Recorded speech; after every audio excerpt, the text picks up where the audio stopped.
We will demonstrate the counter-strain technique for an anterior AL1 tender point.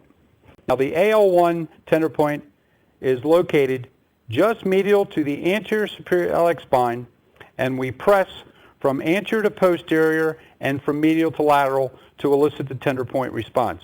So we would check one side, in this case on the left first, and then when we check on the right, we get that tender point response from the patient.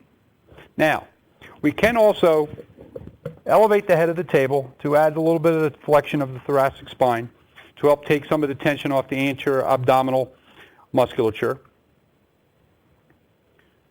We get our tender point response. We tell the patient to remember that, and that's a 10. And we're going to have our patient relax and relax.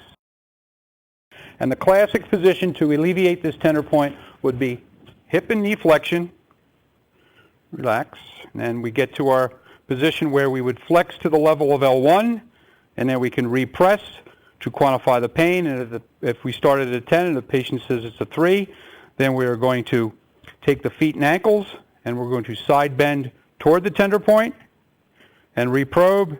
Patient may say it's now a 2, and then we're going to take the knees toward the tender point side, which brings the knees and the pelvis toward the tender point, but rotates the torso and the upper segments away from the tender point.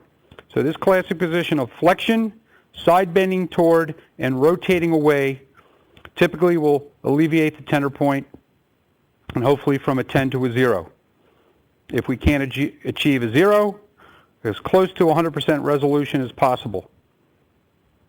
Now this tender point commonly is associated with the myofascial structures typically innervated by the L1 spinal nerve root.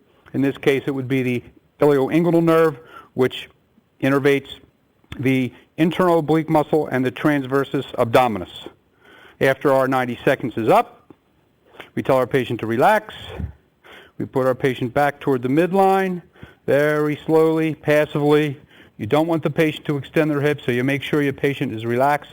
Take them into further flexion, and then drop the feet right further to the table, and then slowly back to neutral, and then reassess the tender point, and hopefully the patient says it's completely alleviated, or at least to have a 70% reduction of the original tenderness.